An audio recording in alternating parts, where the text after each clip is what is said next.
सामने वाले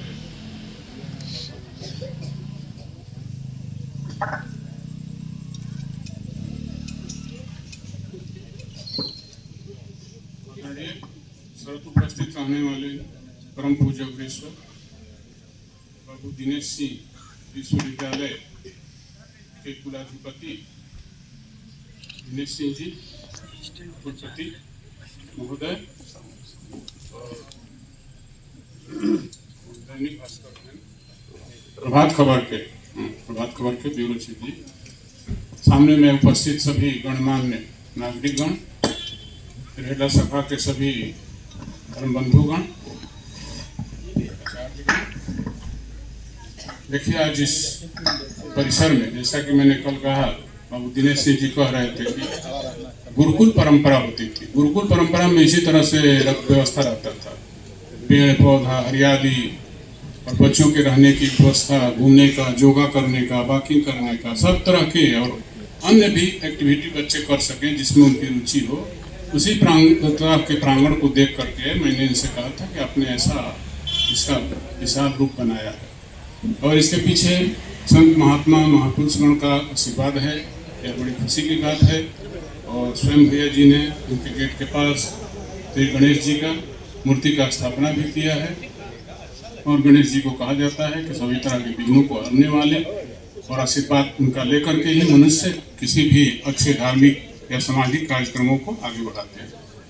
आज छठ के शुभ अवसर पर हम सभी लोग उपस्थित हैं और यहाँ से तो अनेकों तरह के, जैसा मैंने कहा कि सामाजिक कार्यक्रम किया जाता है। हम वस्त्र वितरण से लेकर के, मेडिकल कैंप से लेकर के और ये सामग्री वितरण सूर्य देवता के नाम पर जो यह महाअनुष्ठान पूरे भारतवर्ष में होता है और बिहार झारखंड में तो विशेष रूप से होता है।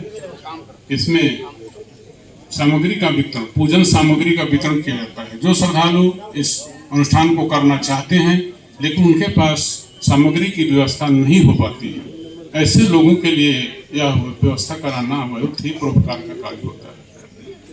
और परोपकार का कार्य करने वालों को कहा गया है कि परहित बस जिनके मन माही तिनके जग दुर्लभ कछु नाहि। जो मनुष्य परहित में लगा रहता है, दूसरे के लिए हित करता है, दूसरे के लिए सोचता है, दीन दुखी गरीबों के लिए सोचता है, मेरे साथ कि इन लोगों के लिए क्या किया जा सकता है और करता है, ऐसा व्यक्ति को इस संसार में कुछ दुर्लभ नहीं रहता है।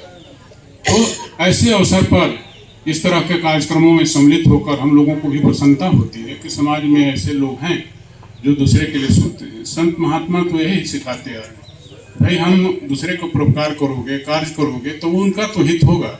यह तुम्हारे कर्तव्य है, यह आपकी जिम्मेदारी है समाज के लिए, देश के लिए कुछ करने का।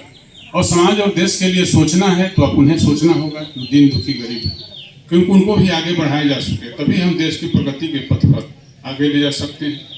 और देश के ऋण चुकाने के लिए यह आवश्यक होता है। अपना जो है पूर्वजों के ऋण चुकाने के लिए तो मनुष्य करता है और अपने बाल बच्चों के लिए भी बहुत कुछ करता है, लेकिन देश के लिए क्या किया जा सकता है ताकि देश का हमारे ऊपर भी ऋण है, उस ऋण को कैसे चुकाया जा सकता है। उस ऋण को चुकाने के लिए हमें परोपकार करना पड़ता है।